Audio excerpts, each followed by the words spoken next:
You know how it is. If you didn't go what you've gone through, you wouldn't be who you are today. And I'm not belittling your pain, and don't worry, I've seen pain in my life, and I've seen not only in my life, but people's lives, and people say, well, at least I have no arms, no legs, and then what am I supposed to say? Well, at least I'm not an African orphan who's dying at 4 years old, and I met that person. What about the 10-year-old girl that was bought for $700 in Mumbai and kidnapped as a sex slave to have 350 clients before the age of 13, pregnant at 12, put the baby under the bed while she works on top, abandoned by her family?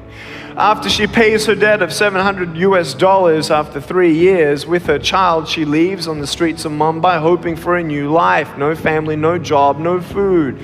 Her baby needs food. She gets raped, beaten up on the street. She comes back to the only way that she knows how to make money. She goes back to the brothels. She gets pregnant at 15 the second time, and then that child dies, and then 20 years old, she comes up to me. Yes, I have met this woman. She comes up crying. She says, Nick, I just found out I got HIV/AIDS.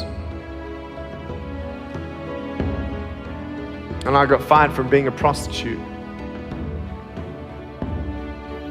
What do you say to that? You may have arms and legs, but unless you know 3 things. Number 1, who are you and what your value is?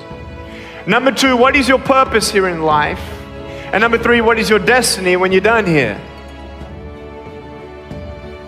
If you don't know the answers of any of those 3 questions, you're more disabled than I.